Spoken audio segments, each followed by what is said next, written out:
Good afternoon, everybody. Hope you're all having a fantastic day. Beautiful day here in Canada. Today we're going to be doing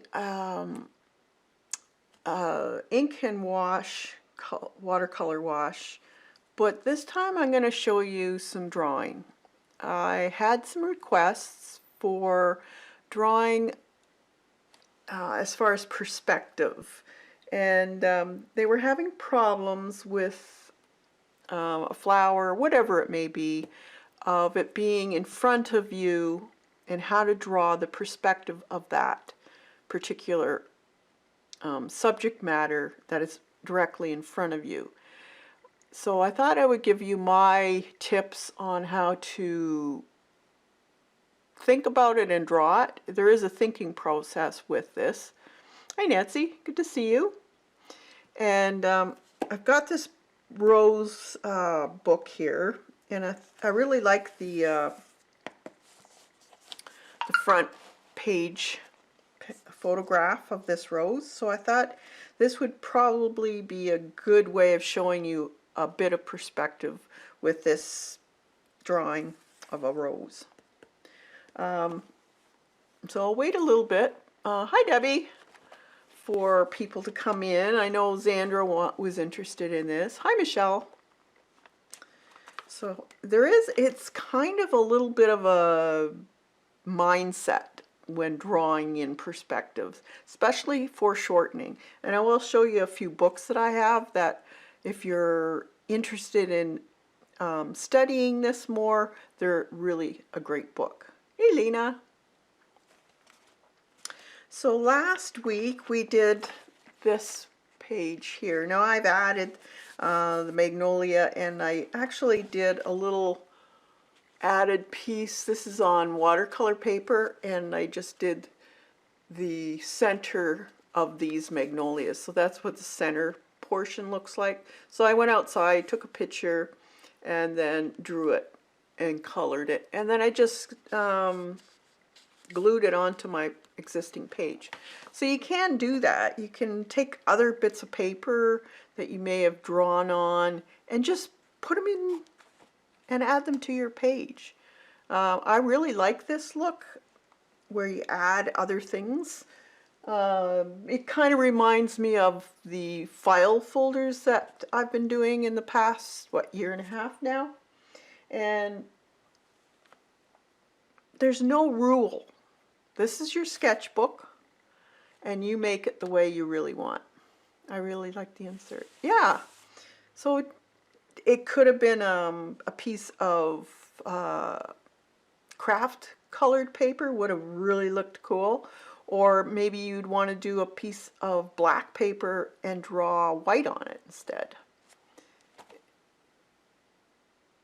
It's all up to you what you want to do. But there's nothing wrong with adding stuff. Now this one I haven't, this one just because I haven't thought about it, doing it, but I really do like that idea of adding stuff to it. Let's see, here's adding ribbon. This one, excuse me. This one, I'm going to tape these in, but I've done different ones where, let's see if I got them. I think they might be upstairs. Different ones where you add pockets. You could add a pocket with it. You could add all kinds of little doodads to it, just to give it a little bit of a different look. So don't be scared to just add something. It could be material, it could be scrapbook paper. You could add maybe a piece of this instead, and then use a white pen and draw on it. There's all different ways of going about documenting. This is for me documenting this particular plant. Now another good way of doing a sketchbook or a journal book, however you want to name it, I really like to personalize my work.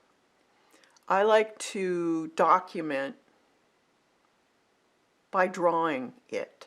Or it doesn't have to be, you know, a trip somewhere or a special day like a wedding or a birthday or anything like that. It could be something very simple, but it meant something to you. So when you go back in your pages, you remember this and why you drew it. So it gives your pages meaning, and I really like that aspects of journaling and sketchbooking. Is it's you, it's your personality, it's your life, it's your whatever's happening, your moods, whatever is in your book, instead of just a generic book with a bunch of different papers that have no real meaning other than they were bought. So even if you want to have, say, scrapbook paper, fix them up a little bit, change them so that they're your own.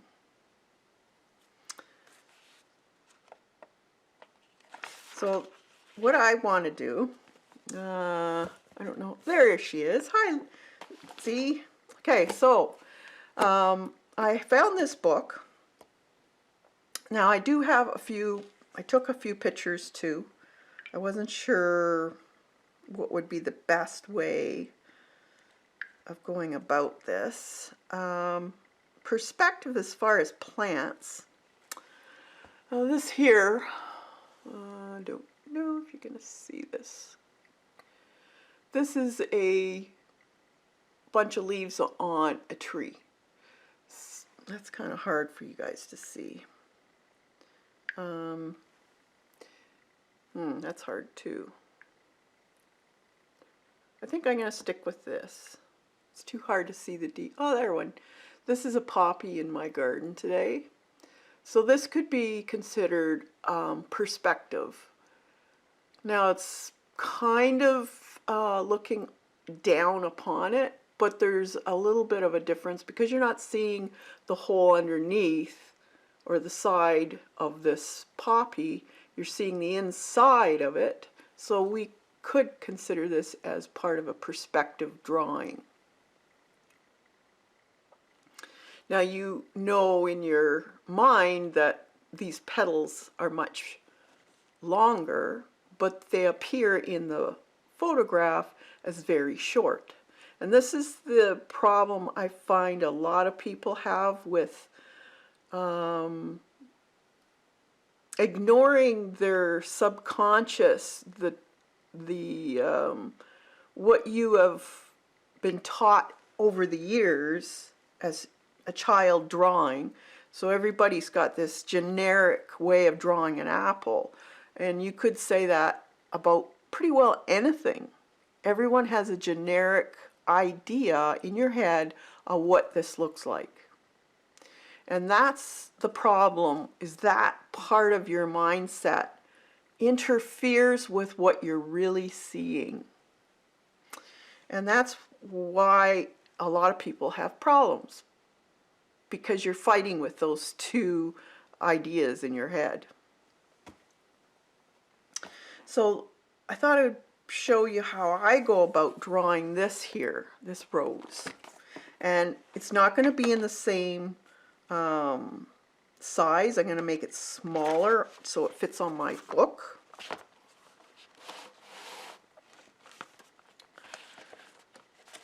And I'm going to use a pencil, and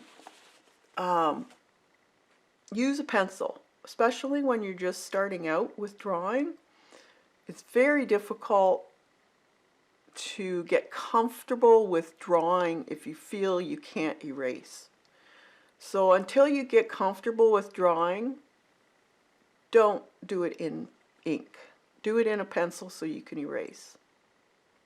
Once you get more comfortable and your self-critic isn't going to shake its finger at you, then you can try the ink and permanent things that can't be erased, or just watercolor.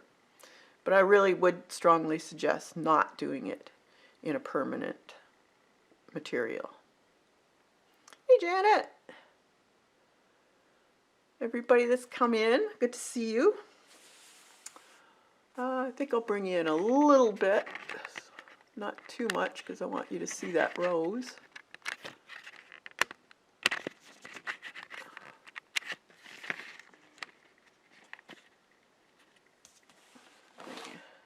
Right about there, I guess will do. Now, when drawing, and this goes for anything that you do, any drawing, any object or subject matter that you're going to be doing, you do have to look at the perspective, what your eye level is, and that is also called the horizon line. So if we look at this, because we can see mostly the top part of this flower, we know that our eye level is higher than the edge of this flower. So I would say that my eye level would be about, probably about there. So, let me think. So I'm looking at the way you find that out is you look at what can you see underneath and what can you see over top. And you try to find that happy medium where you're just seeing the side. So, well, I guess probably right around here is where my eye's view is, because I'm not seeing the inside of this petal here, right here. But I do see a little bit on the top of this one here.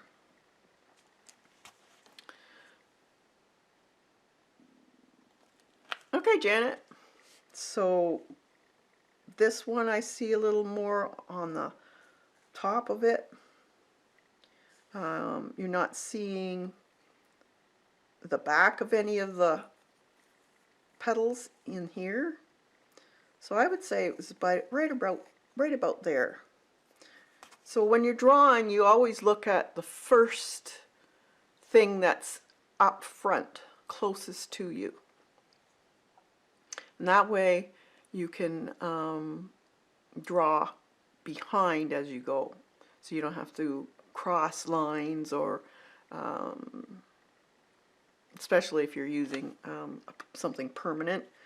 So you always start off with the main thing that's up front. So the main thing here is this petal right here. Now I know that that's probably a lot bigger. If I were doing this in person, then I would see this as a fairly big petal, but because the perspective is the way it is, this part, when you're looking at it, is closest to you. So take a look on your page and decide where you want to put it. So you want to make sure it's not too high, not too low, and not too far on whatever side you're putting it on. So if I look at this whole shape, just the main one, I'm not going to bother with this here, but just this shape here, it's fairly round. So if you put a round circle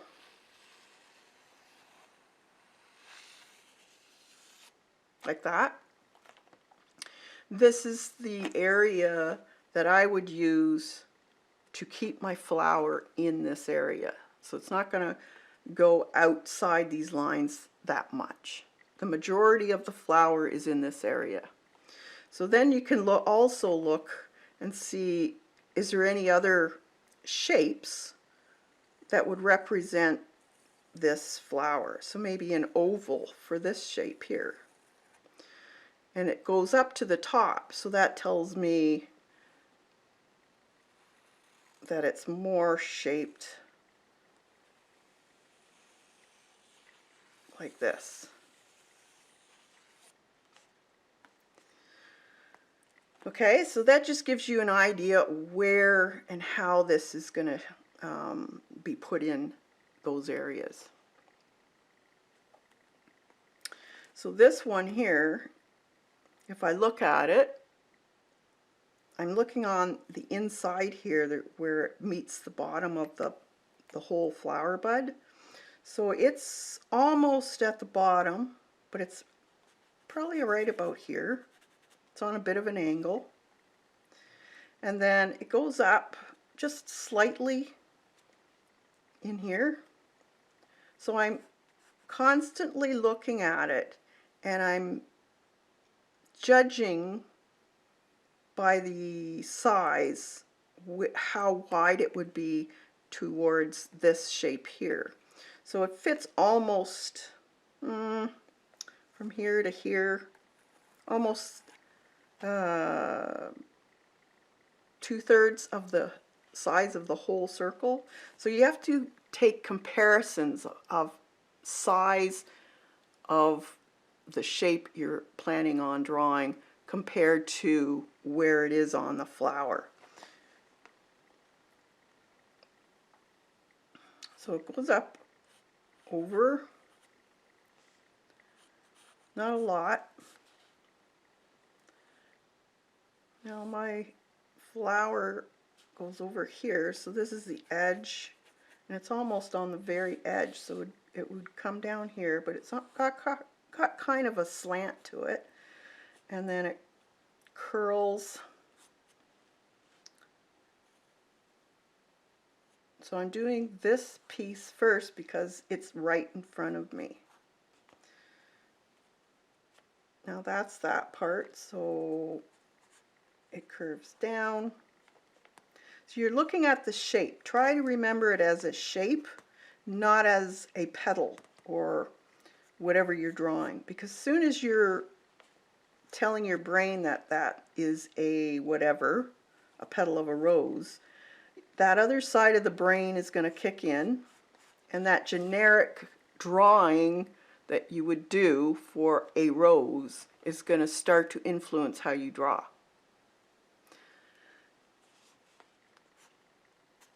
Okay, so over here, comes down, up.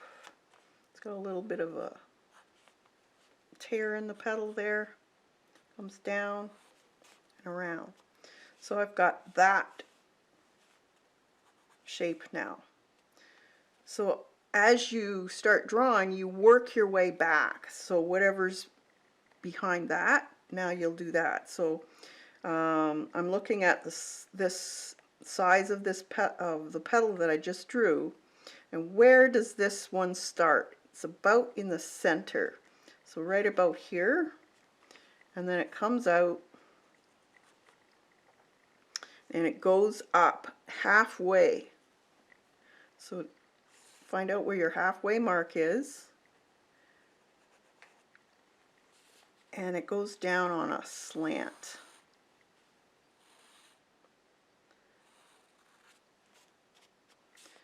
And then curls.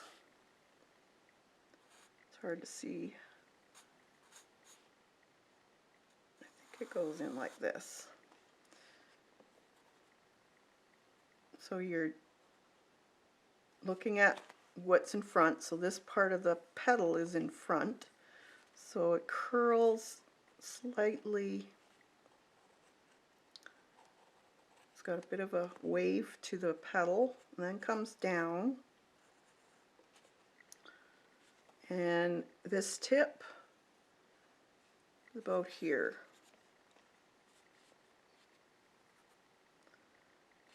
And where goes to about right there, and then comes up again.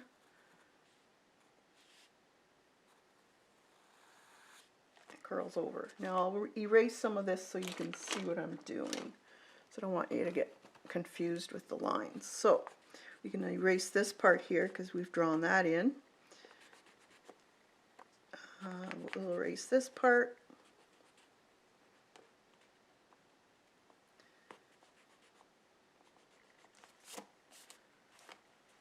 Okay. So there's that one part. This one, it crosses in front.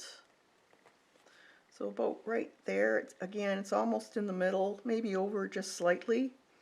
And again,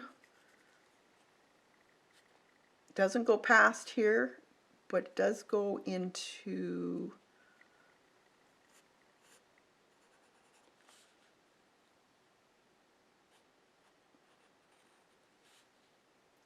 comes up and then across. And look at your angles. How are they? Are these? Try and keep your angles proper too. Now I'm not going to finish any more of that. Now this here goes up like this to about like that. And then this starts to curve, and then I'm looking at the drawing as I'm going. You have to keep noticing how these are falling. Now see this here? It's very close to this one, so you know that it's going to probably start about there and dip down. And then it dips up. See, that's there. So that goes up.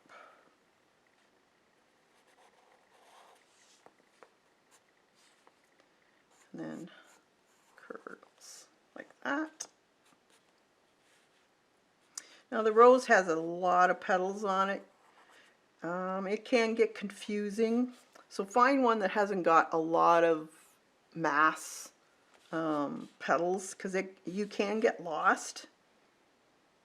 Okay, so this here goes past the middle area. Now I'm a little bit high on this, but I'm not going to worry too much about it.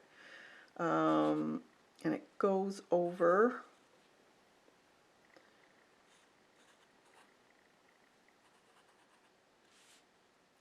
this one crosses, so it's let's see, there's quite a bit of a space there.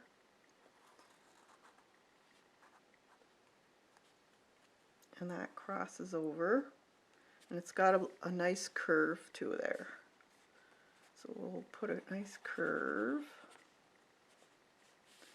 and then that crosses over like that. And then we have that, let's see, bring that up a little higher. Then there's this other one that goes up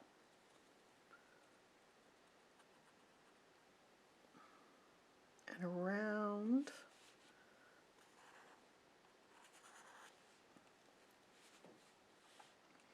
And then this here is part of the rose too. It's kind of the center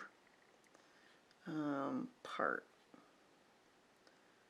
So that will go up like this. And remember, I can erase.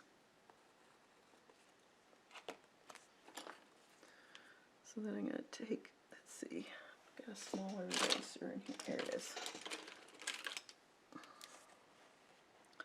This can be removed, and this here.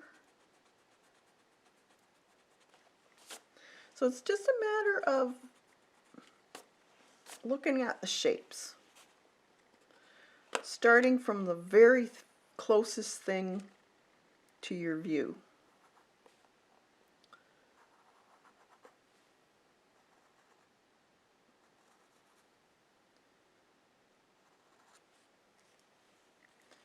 Okay, like that.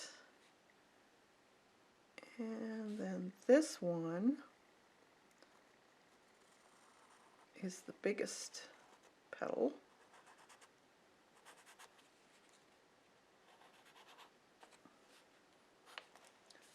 Okay.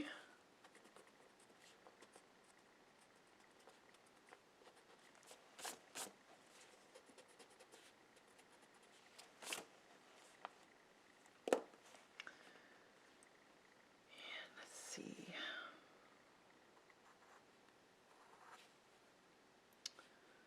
So that is this here. So then I gotta put, let's see, that goes like that. Actually, I missed one.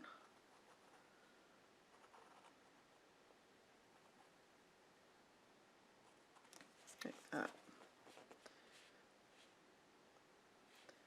And then there's this here. Then there's this big one.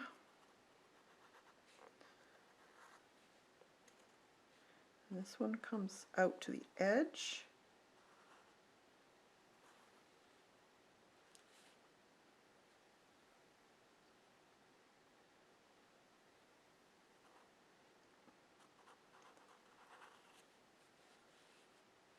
And that one, this one,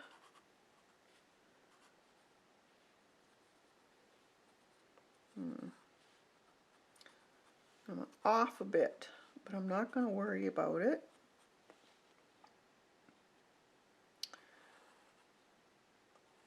Just because every rose is different. See, this one could come out more, but I'm not going to worry about too much. This here needs to be brought.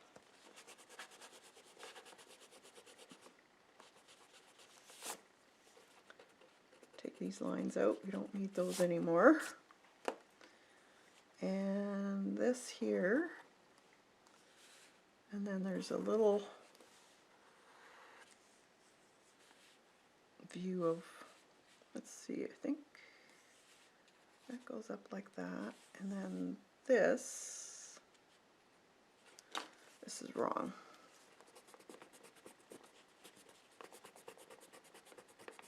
Needs to be bigger. Let's see, that goes around like this, actually goes down like this. And then this is one big petal here. So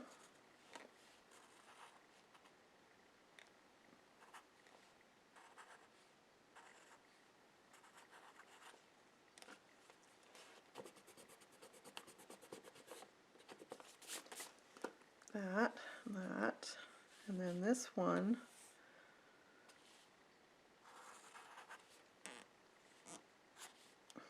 I'm just going to take it off the side of the page. That, not going to put the buds in.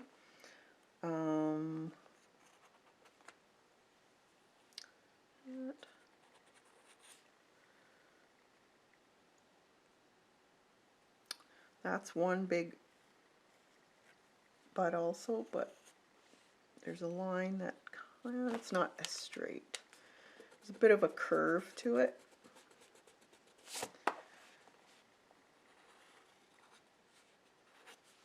And then there's this curve here, like that.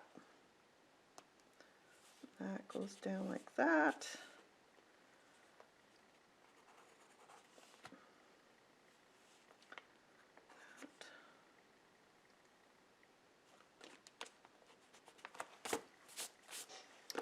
And can't really see the stem, so I'm going to leave that out.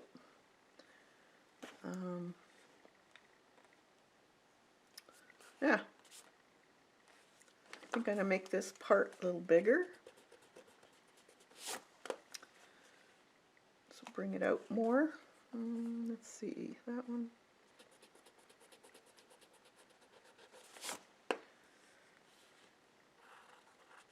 Just like that.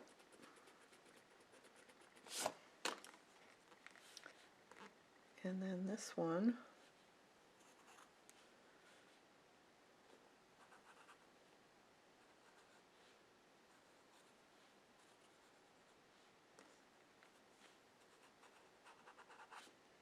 like that.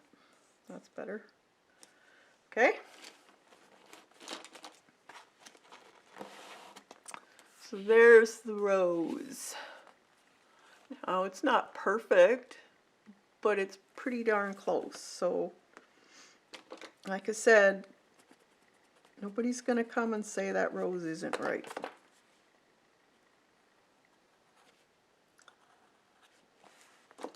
You can fix things, you know, spruce them up if they're off a bit. That needs to be thicker. That needs to be over more. Like that. That there brings down.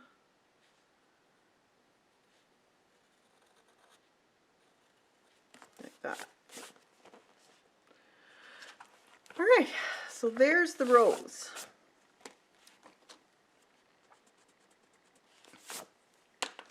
I think I got all the lines we don't need out. That one there, I believe, is not needed.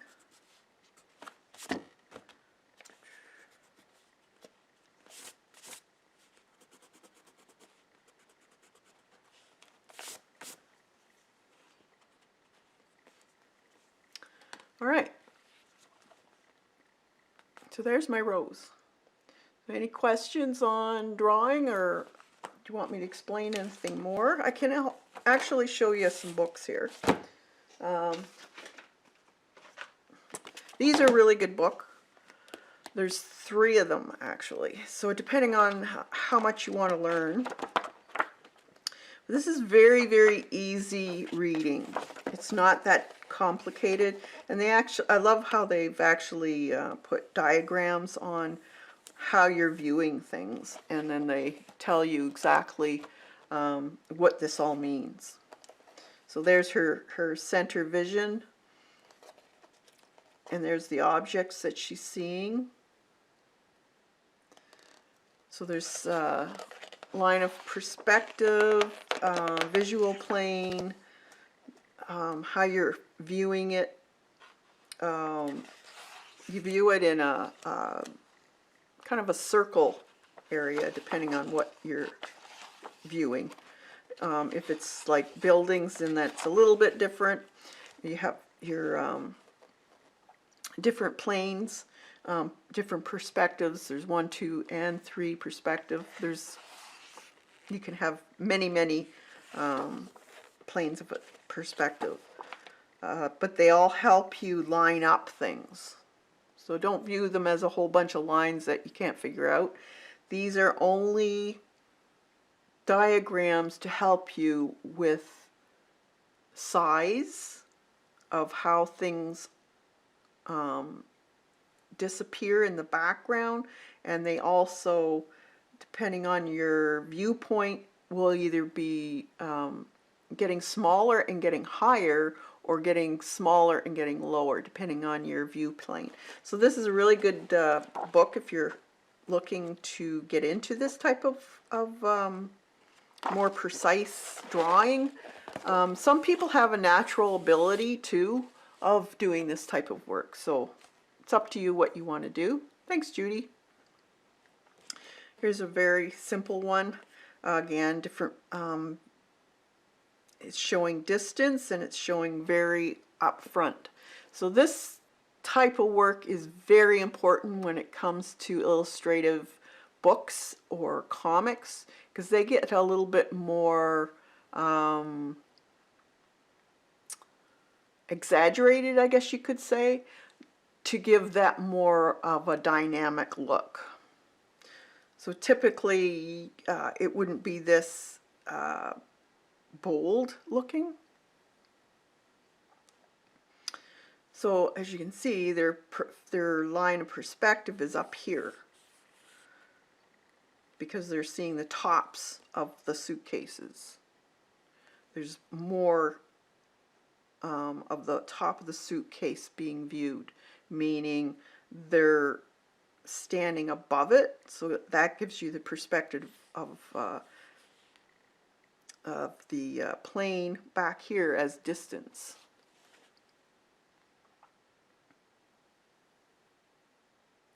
So there's quite a few books. There's this one.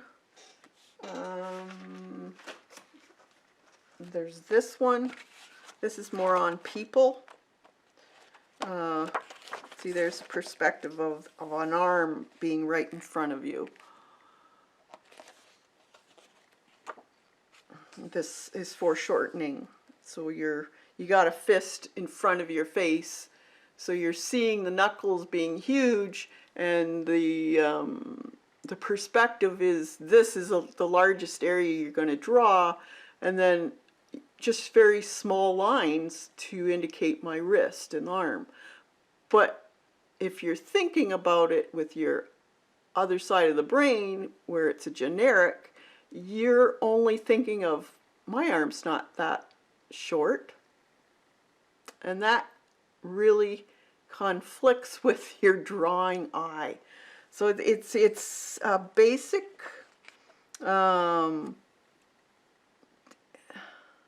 it's hard to explain. You have to get in the right frame of mind to do it. And then there's this one here, drawing techniques, and this is more about line and cross-hatching, shadowing, that type of thing.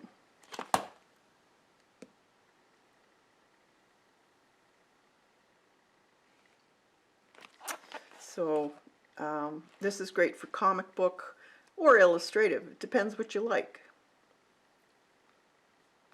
Also gives you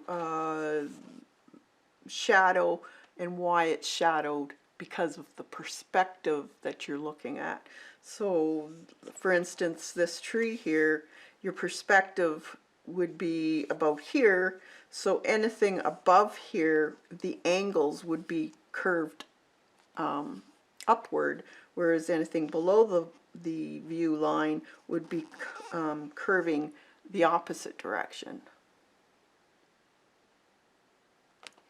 So you got to remember line, and that includes your shadowing. Your shadows also have line, which will indicate the shape of whatever you're drawing and also the perspective. So it's all combined in one. So these are really good books to go through if you want to get the basics of doing this type of book. This was super helpful. Oh, good. I'm glad. They're fantastic books. Also, it's important just to keep drawing. That's why I love these sketchbooks. Why I love like it could be a sketchbook like this. Draw, paint, journal books, or just whatever you have, copy paper, doesn't matter. Just keep sketching, because that's how you learn. You learn by doing. I can't stress that enough. Doesn't matter how much I try and explain things, the best teacher is doing. So now I want to, let's watercolor this. Where did I put my, there it is. So I hope that was, if you want to learn more about stuff like that, let me know. Put it in the description, the comments below. I store mine on large embroidery hoops. You store what? I missed that. It's probably, I said something a while ago. My leg is a little bit bad today. Oh.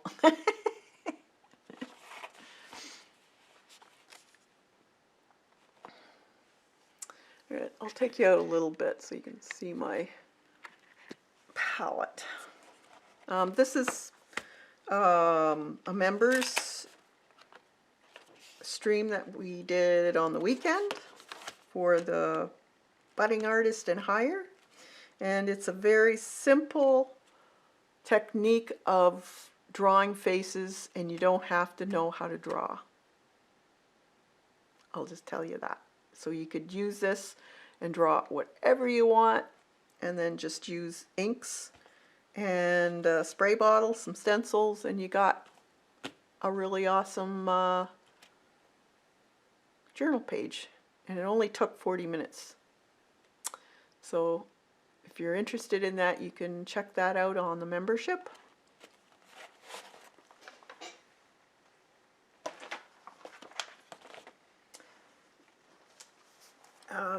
Do you want to see my palette, or would you rather see this while I'm painting?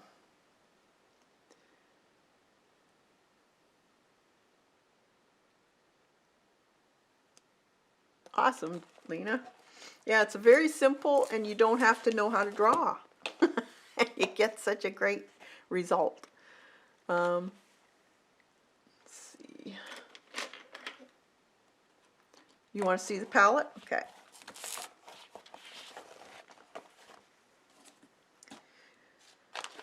All right, I'm just going to put this beside me then.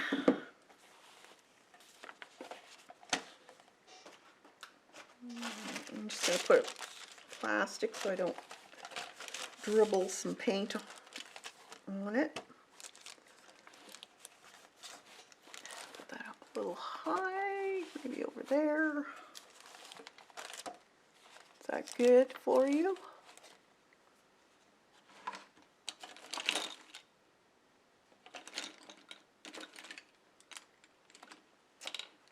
Let's see, my brushes.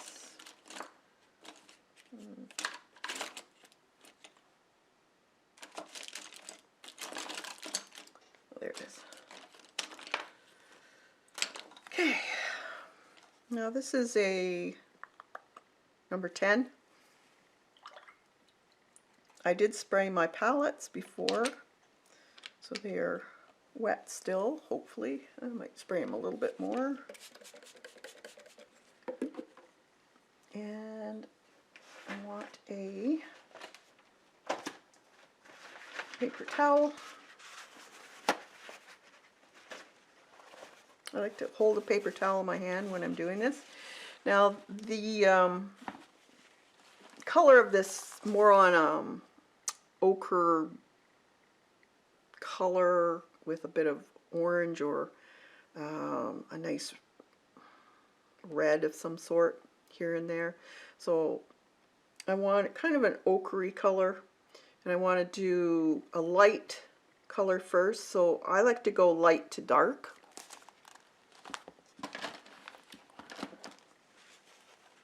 So let's see. I'm going to actually clean some of this off. So I've got a clean palette so you guys can see what I'm mixing. Don't get any muddy colors. This is a fairly clean looking color on the rose, so you don't want any muddiness on this one.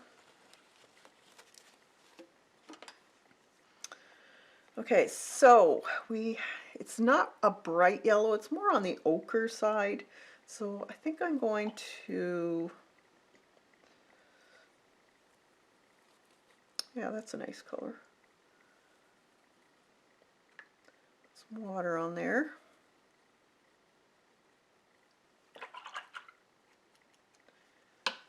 And that one is, let me see. I still haven't done my swatches. I know. I don't know. I'm just not a swatcher. This is quinacridone Indian Yellow. Very nice color. Add some more water. And you can get a paper if you want to test it. It's not bad. I need it a little bit with a little orange in it though.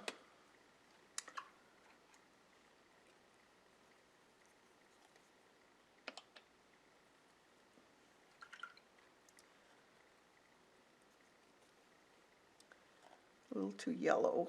So I want a little, let's see. That's a little nicer. Yeah. Water my brush and we'll go, I guess I'm going to leave my lines dark. So I'm going to go over most of the inside with this dark color because it is pretty much a nice yellow. Now we do have some areas that might be a little bit lighter.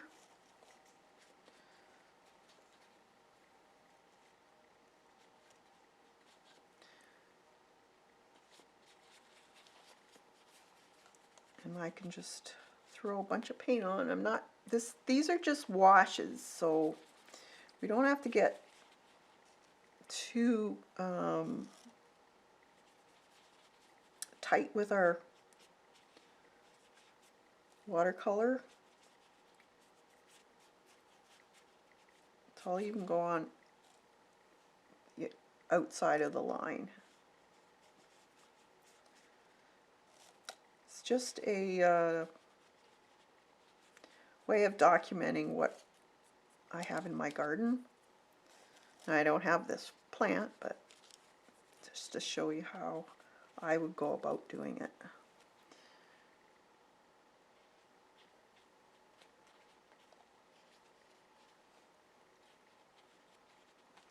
Okay, so this is just plain sketchbook paper.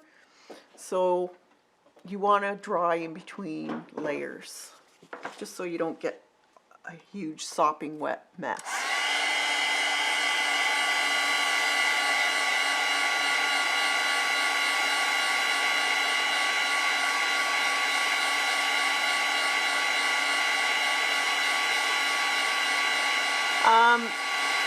That depends on how you like to paint. If you're going to be more on a botanical, illustrative side of painting, then yes, just every individual petal. But if you're just doing something very loose, ink and wash, I don't worry about it. Now, and because I'm using just sketchbook paper, it's not an illustrative type of painting, but I will show that. Maybe next week we'll do one on real watercolor, so you can see the difference on how the paint will go on, and also each section has to be done in a different way. There's so many different styles of watercolor. Depends on what you like. Some people like a really loose look. Some people like it very detailed.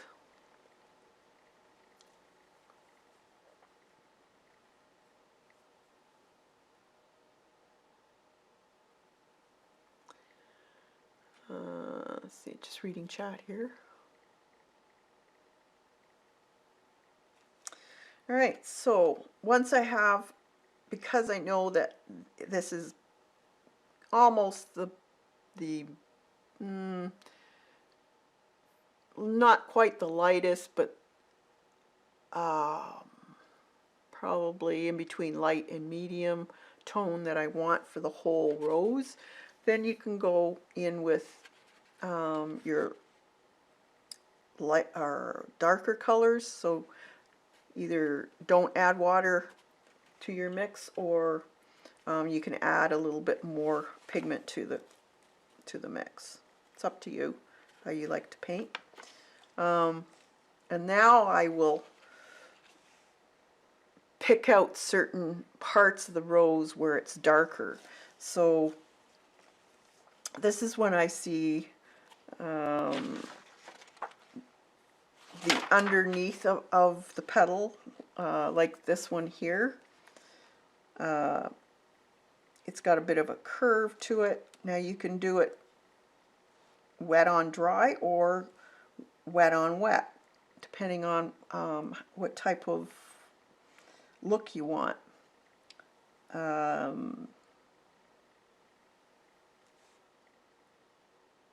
Because this isn't watercolor paper, you have to work a little bit quicker because it soaks right in. Now, after you do put the first layer of watercolor on sketchbook paper, there is a bit of a sealant, I guess you could call it almost, in the paint itself that helps the next layers kind of sit on top. But you can't play with it too much because it will start to pill.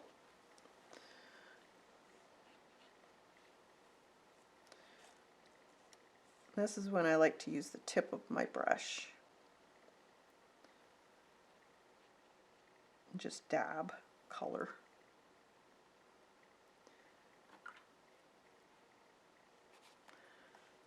Right in here, it's fairly dark, so I'll just put some nice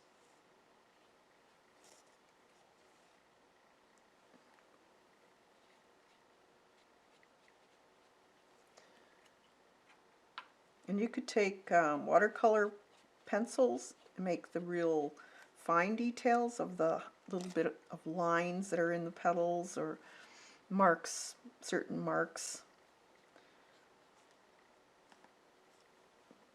It's about layering, so you kind of have to just think one layer at a time.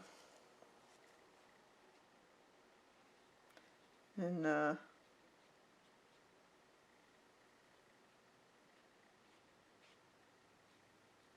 you kind of have to pay attention real close to where you are on the flower because it can get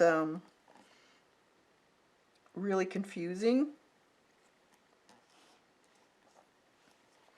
So I'm just looking at the insides of these petals where there's really dark areas.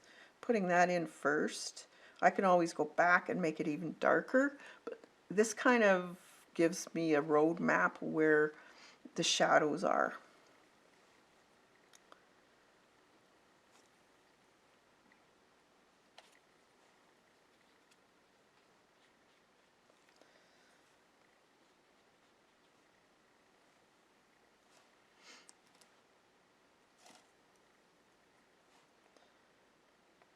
So it's basically where they overlap each other, you'll see a lot of dark, shadowy areas.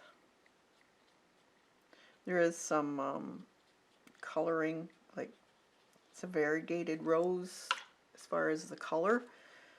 So it's not all yellow, it's got, it's two-toned, I guess you could say.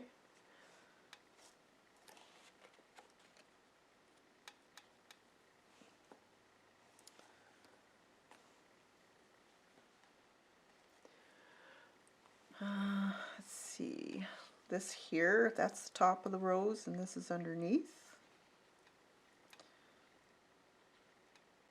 And then you can take your ink yet to put in areas too. And so think about your shadows. Maybe you want it done with ink instead of paint, or maybe a combination of the two. This is just the second layer. But if you can put in your shadows where they would be, it helps you navigate around that rose.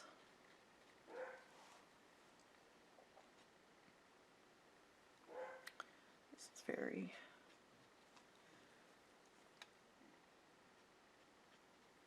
dark in here. There. Right in here.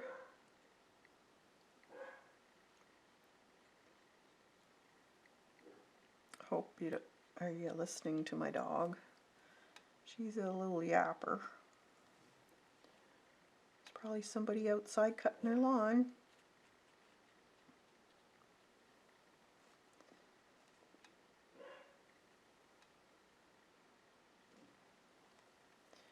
It's fairly dark in here.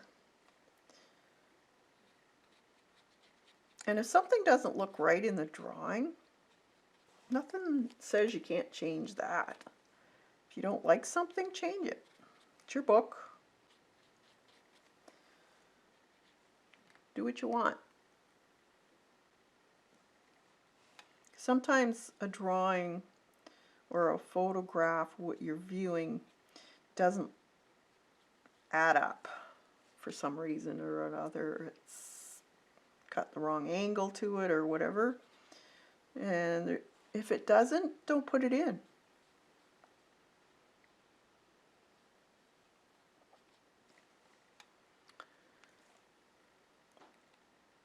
This is that big area where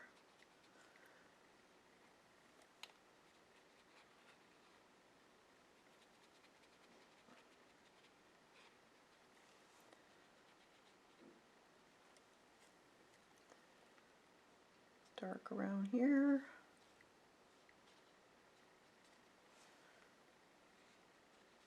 I'll show you the picture in a minute. It's got some really defined line in the petal. So probably, maybe I'll take out my, what are they called? Real brush markers and put those in. I haven't used them in a while. Okay.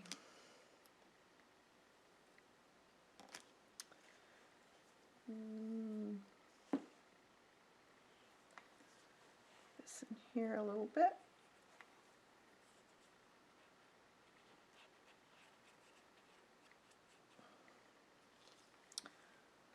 There's some definite color changes with streaks.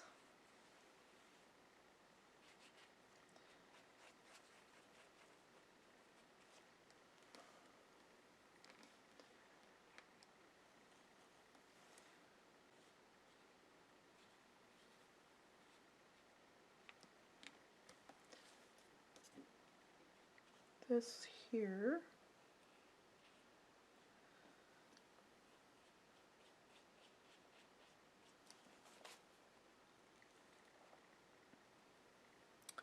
very dark in here.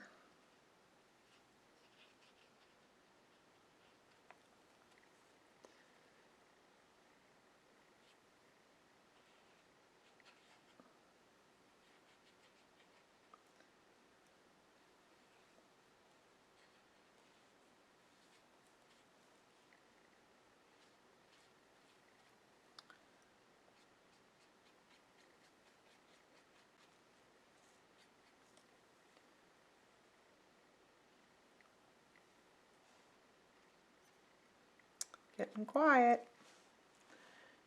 And I need a little bit more in here. This one's got a little bit of a shadow.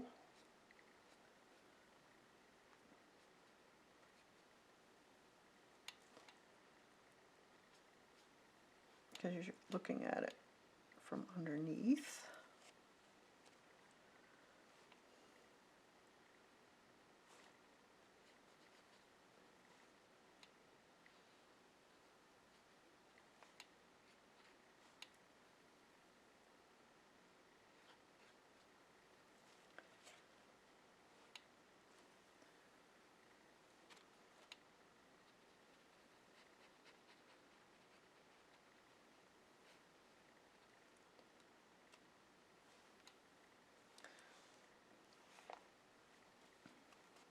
Okay, I'm going to give that a dry again.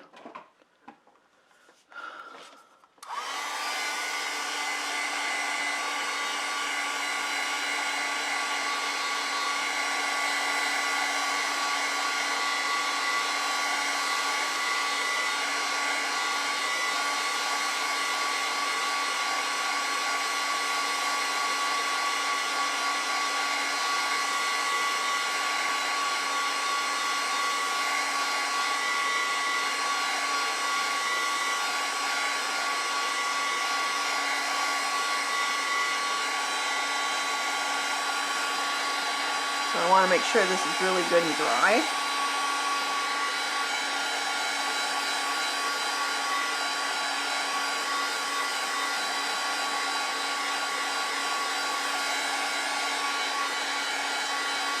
Thanks, Mary.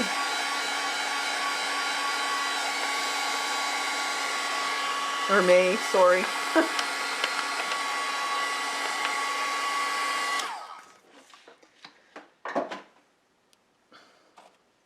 Have my other glasses on. All right, so here's the picture. Okay, so it's just a base coat, so you have to add more and more layers. But notice the streaking, there's veining in the petals. Now that could all be done with a very fine paintbrush or watercolor pencils. And I'll show you that there's different ways of putting it in. But we want to add more pigment now. It's going to get a little bit darker in areas.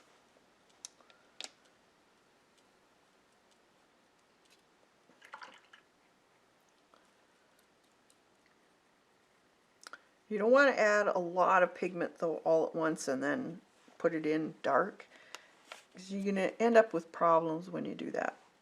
We're still concentrating more on the shadows and the soft gradual changes in color, not the veining yet. We'll do that last. So it's just a matter of adding more pigment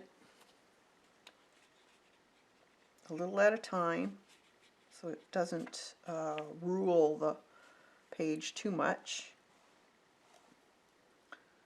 A little bit in there.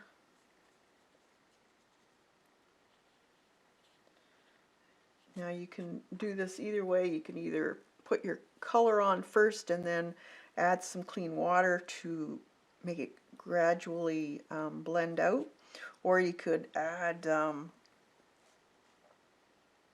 your water first and then let it bleed or bloom out. It's up to you. You have to do what's comfortable with you, or you could try different ways of doing it. Now let's try, if you haven't tried it, put in your color first, or your water first. Let's see, that's that. And then pick your pigment up with the tip and just put it in.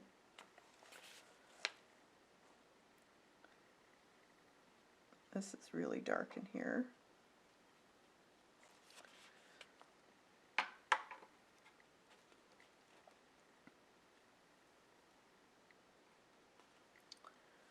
This here is darker. So clean water first.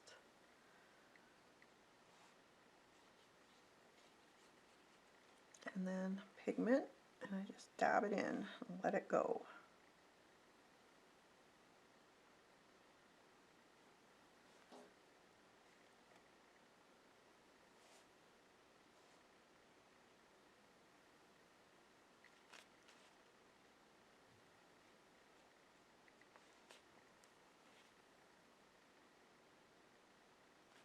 While it's wet, you can still play with it, but as soon as it starts to dry, leave it alone, or you'll end up with blooms.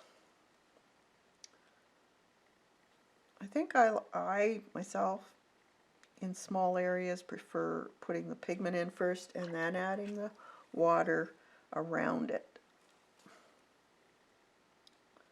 and letting it bleed up. It's a little harder doing it on sketchbook paper, but if you work quick enough, you can do it.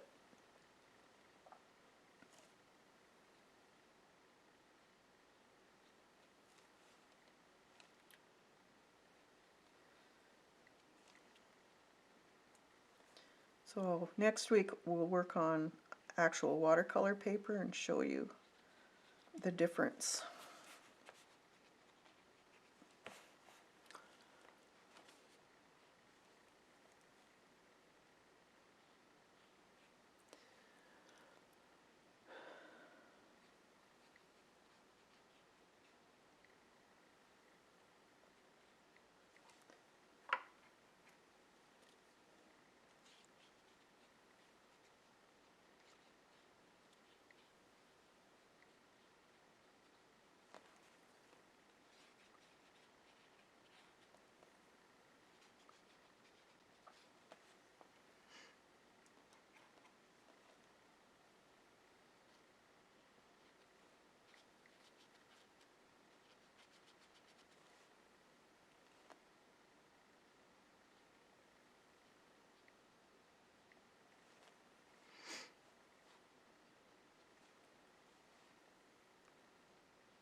It's a little bit darker under there.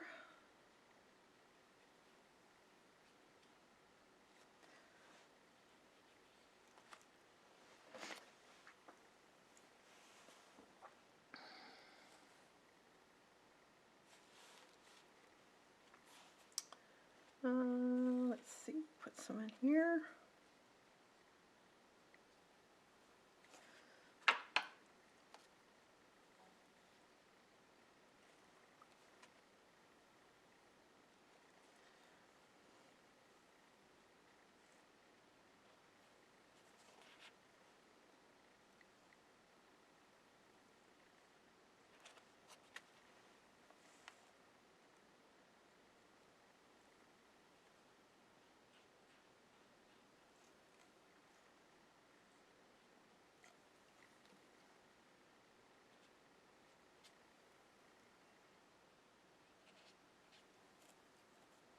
Adding, I'm keeping in mind right now,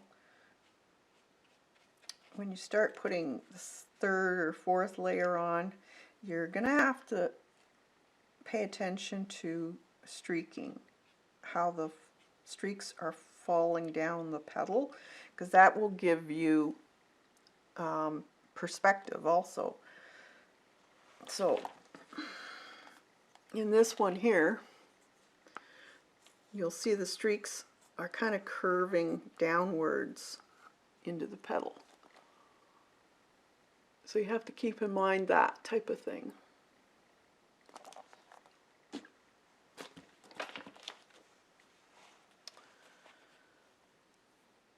Okay, let's try that again.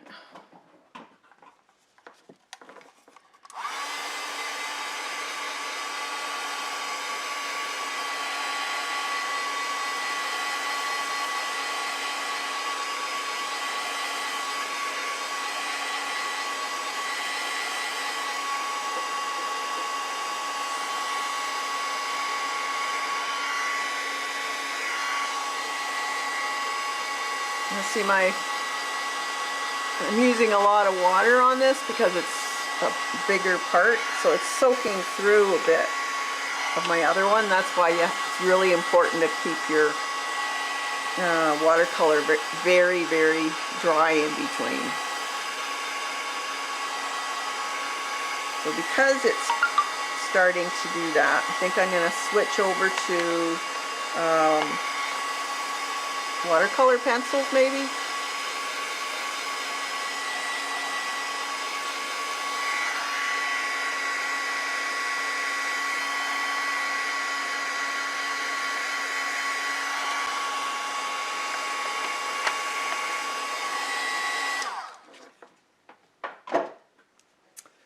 Let's see, where did I put those?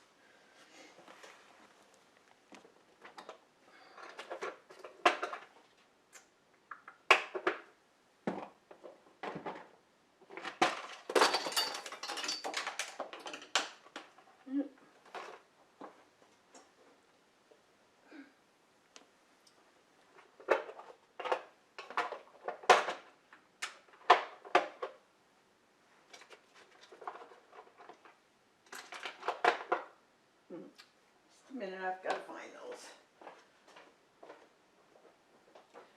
Sorry, didn't get them out.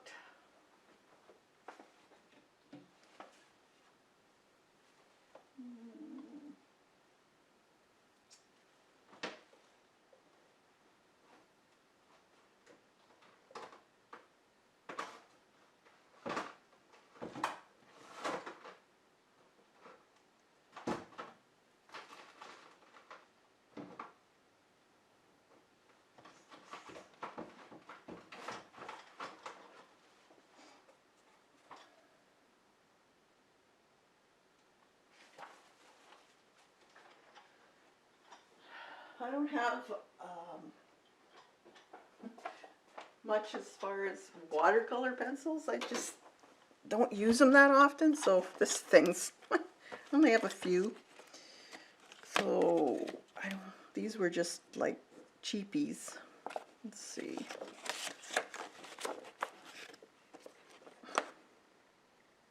Try this one. what are these even called? It's just called design. I think somebody gave me these, God, 20 years ago. So I'm going to take, see what it actually looks like. Oh yeah, that'll do. And I'm going to start putting in some lines.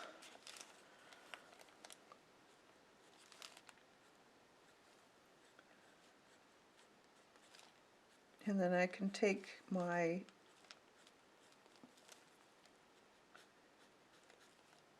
water and just wet the area and see if, I'm not sure, I should test these, see how much it's going to bleed.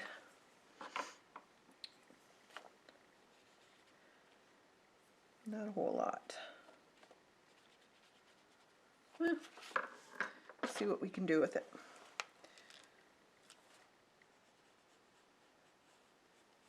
Sometimes it's neat if you wet the area first too. Let's see.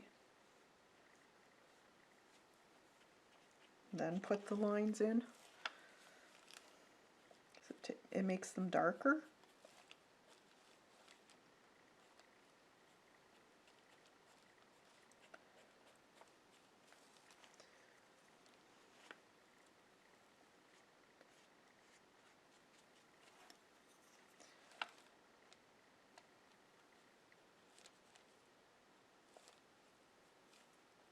Some dabs.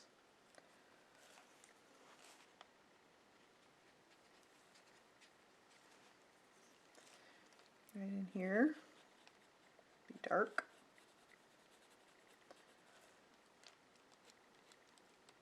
And then the veining just kind of, I'm not going to put a lot of veining in, but some. But you do have to watch how it's going as far as direction.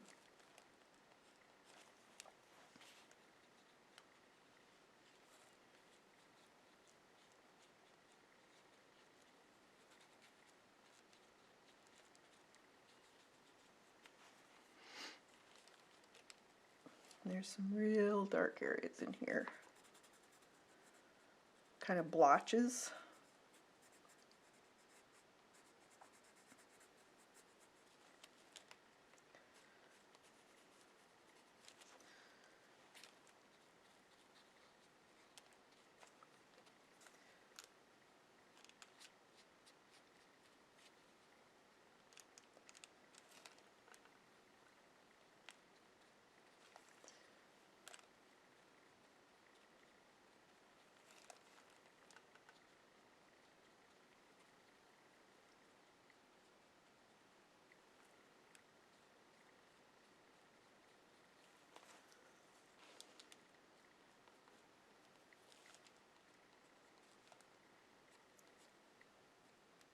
Just make them curling around this little bit of a lip.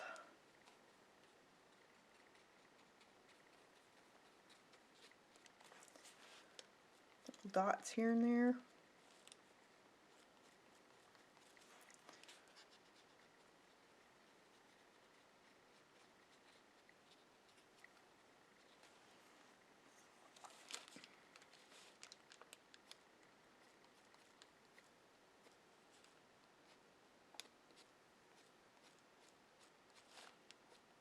I'm just very lightly pressing. So I don't want a lot of color, but I do want to show how the veining's going, directional. And then there's quite a bit of right there.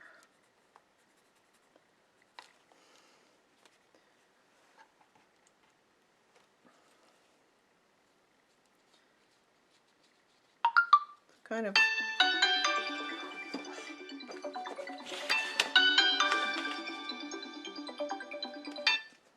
my son. Oh.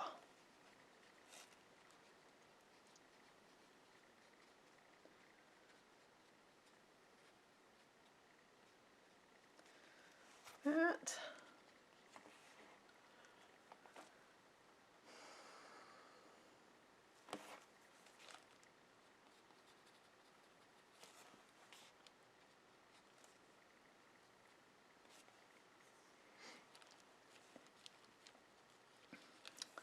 And let's see, put a little more in there on the edge.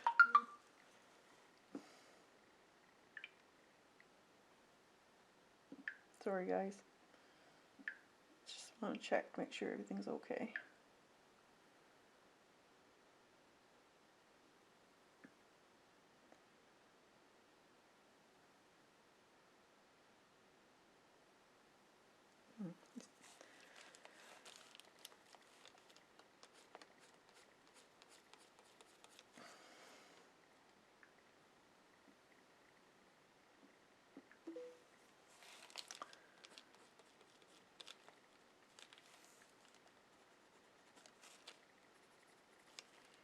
There's some,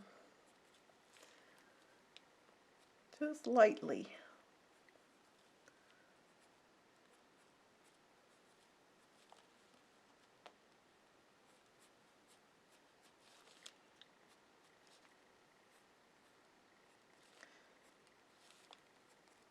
You can't do it too dark because once you add water to it, it darkens. So you got to keep that in mind when you're using the watercolor pencils.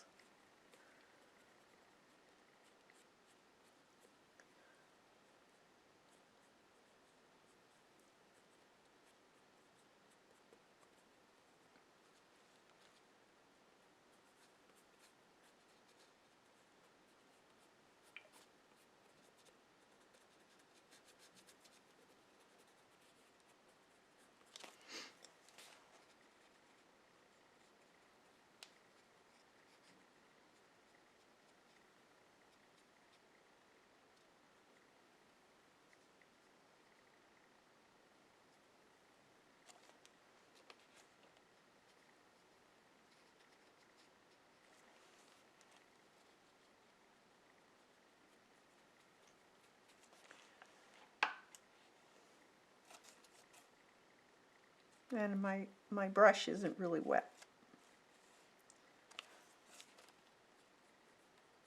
Bit of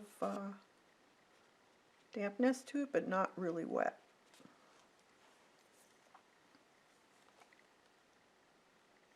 Hey Tori! Let's see, maybe a few more in here.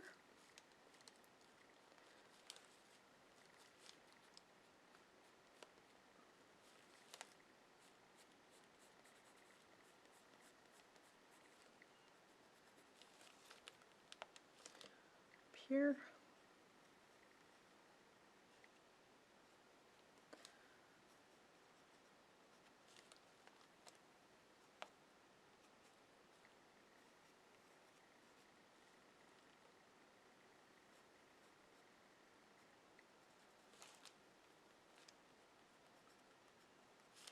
Just some dots and squiggles.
red, pinky red.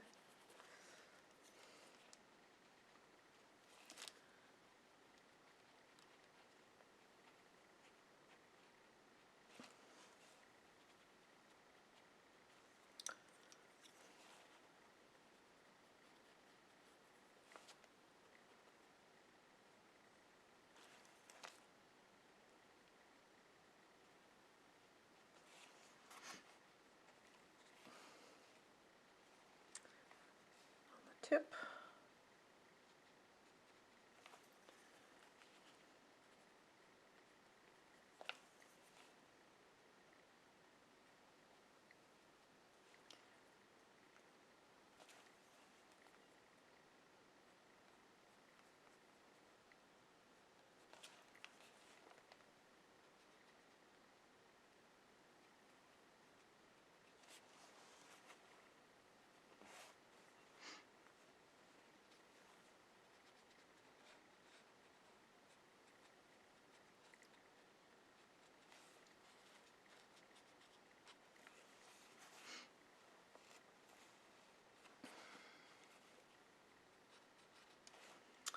And this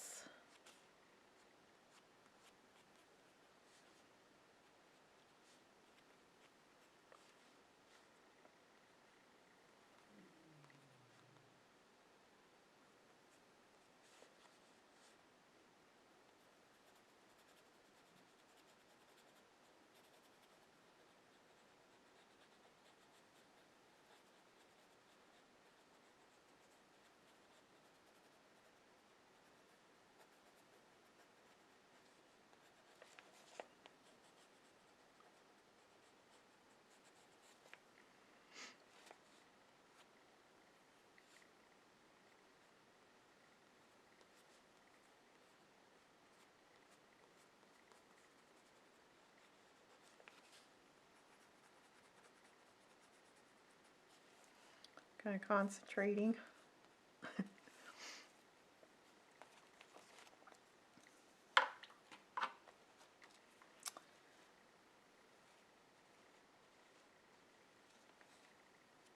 It's nice because the watercolor pencil kind of,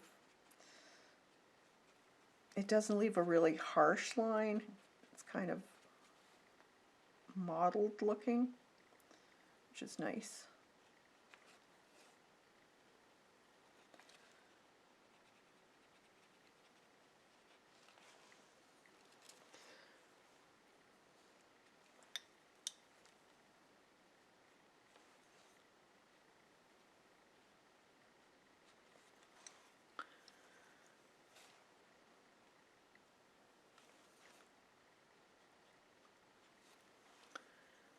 And this one just has a bit of lines.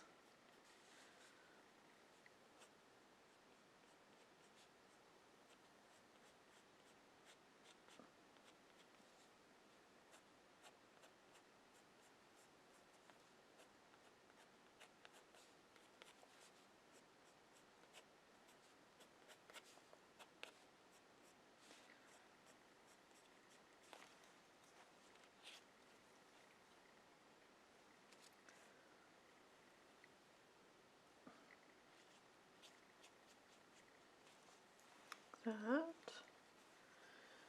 This one has got lines going.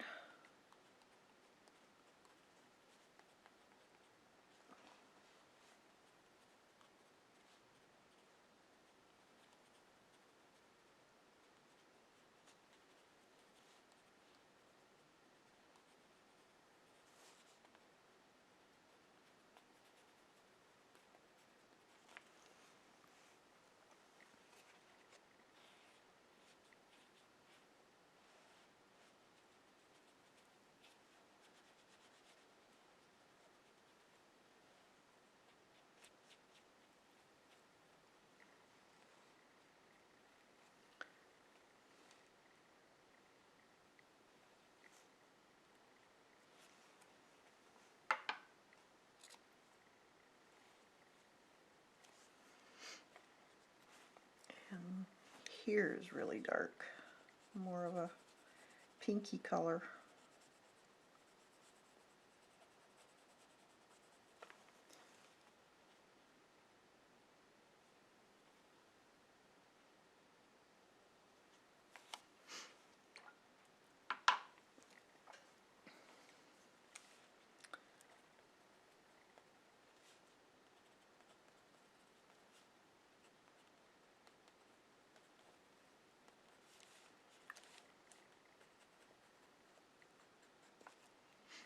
And there's a bit of a red line going down part of this. And this needs to be darker there.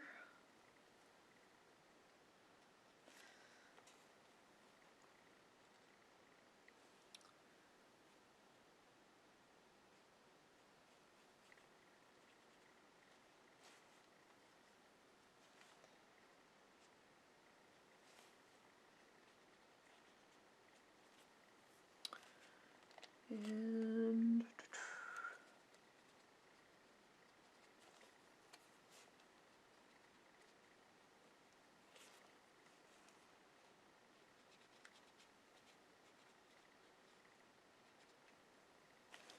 this has got a bit of red in here.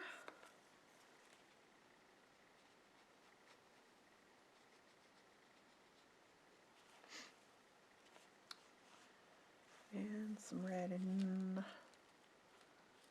see, here.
You just have to keep playing with it until you get the right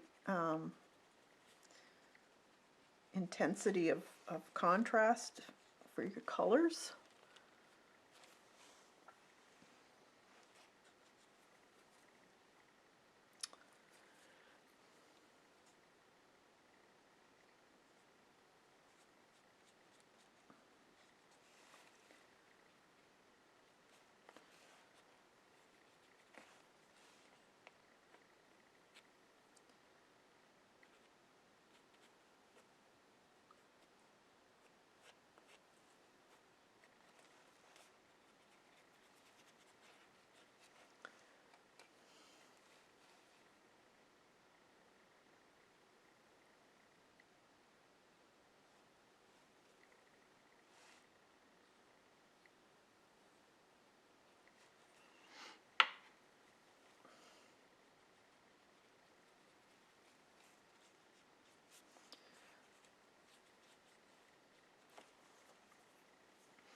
All right, now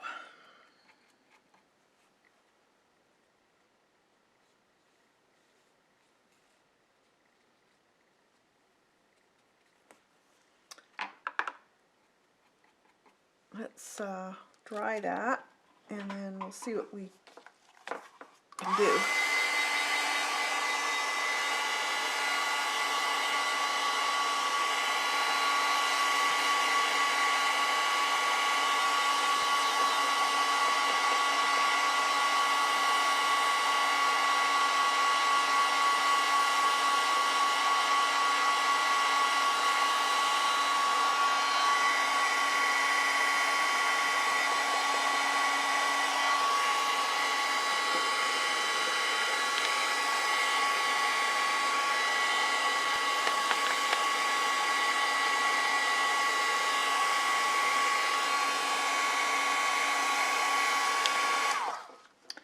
So it's getting pretty, paper's getting pretty saturated with color, and the water's kind of starting to affect the paper. So, not much I can do as far as putting too many layers on this, because it will start to seep through. So that's the only thing about working in this type of journal book. If you're going to do a lot of layers, it's best to work with a watercolor paper than this. But if you want to experiment, use what you got. That's the way I look at it. I think I'll probably, let's see if I got a pen or a white pencil.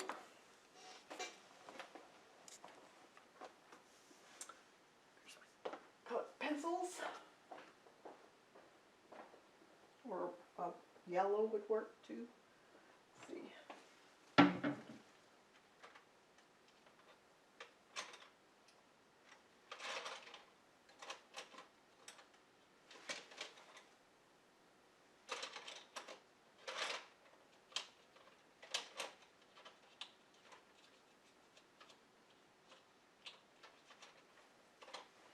Okay, I got a yellow and white.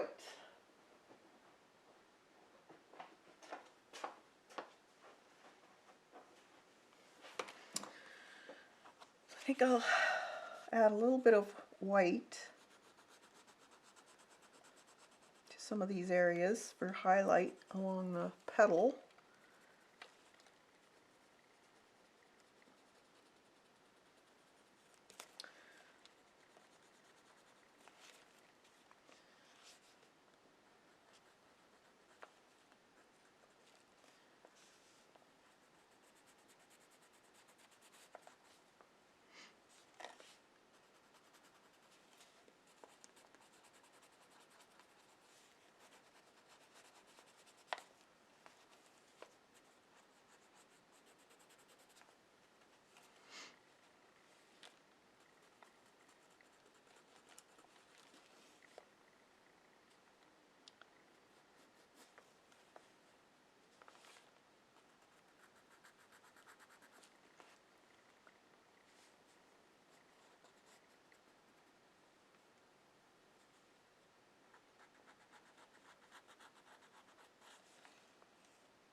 So I'm just putting in a little bit of highlight.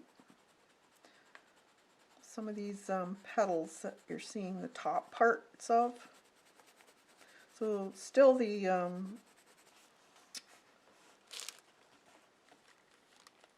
watercolor will still shine through.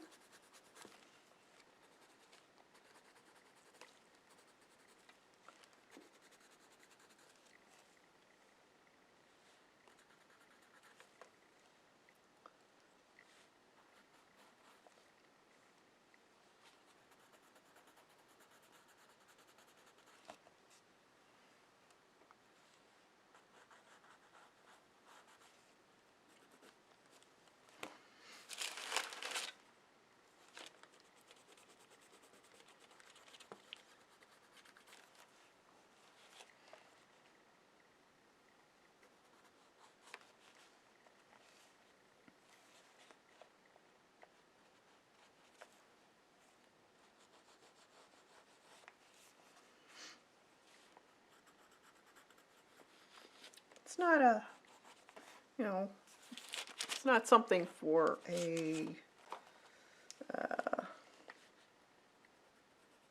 frame. It's just, it's a drawing for my book. So something quick and easy that's not that stressful to do.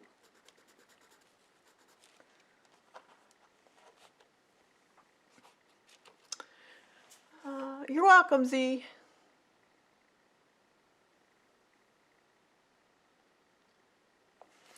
Okay, so there's with some little bit of pencil to give some highlight to that area. Now you could go in with colored pencil to darken some areas a little more.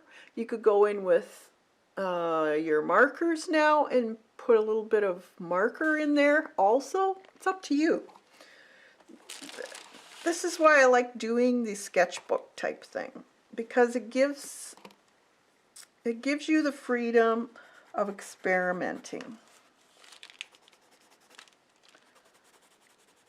This is a yellow, so I'm bringing out maybe a little bit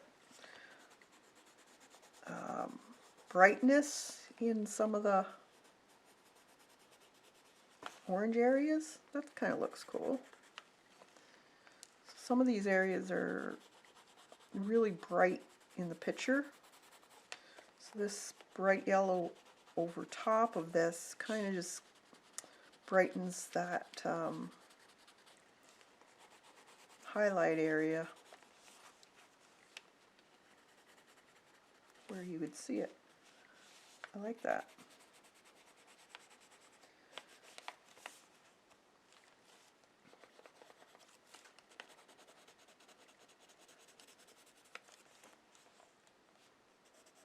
And going kind of in the direction of the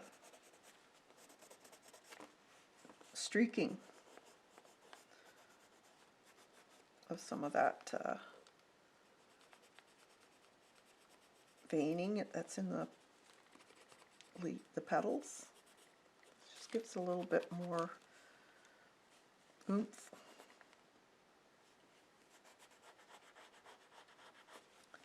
Separates them a little bit.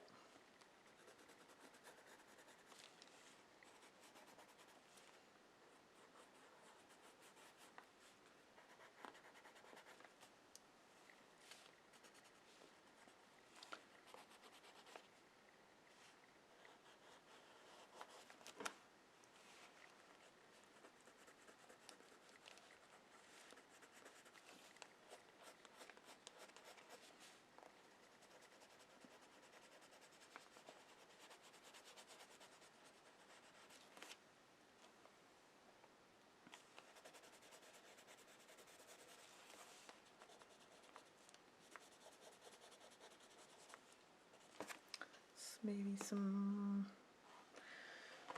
orange.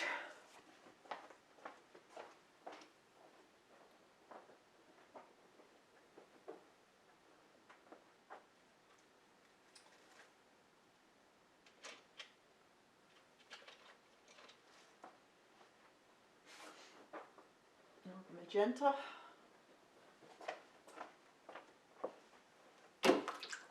And some of these areas that are really dark. Let's see if this is dark enough. Yeah, that's a good one.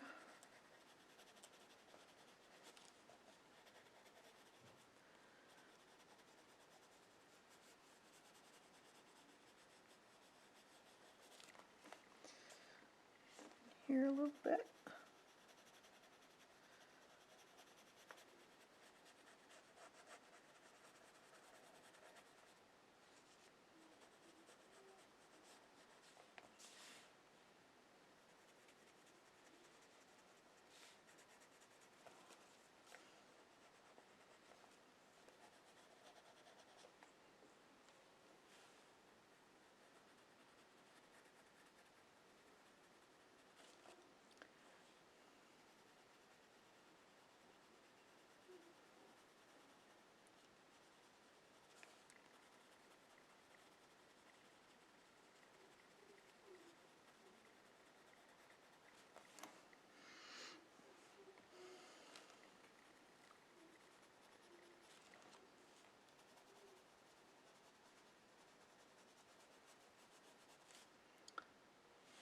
here. I do really like adding color pencil to watercolor. I just like the look of it. Maybe because I'm used to working with color pencils, so it's one of my go-tos.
All right, I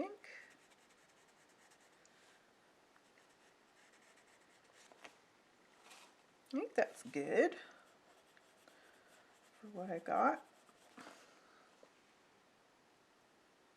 All right, so here's how it turned out. So get your stuff out and give it a try. It doesn't have to be a rose, but I hope I explained my process of working with drawing something that's facing you. And try and look at it as objects, as shapes first before you do any drawing. Look at the shape, not as it is, as far as that's a petal or that's a mouth or that's, you know, look at the shape of it, and you have to continually look and see size-wise how it matches up with what's around it. So again, that just takes practice, and every piece you do, you'll get better. So I hope you'll give it a try, and thanks for popping in and joining me on my stream, and we'll see you Thursday for mixed media. I'm not sure what I'm going to be doing, but if you got any ideas, leave comments, and we'll talk to you later. Have a fantastic evening, everybody, and get out there and be creative. Bye for now.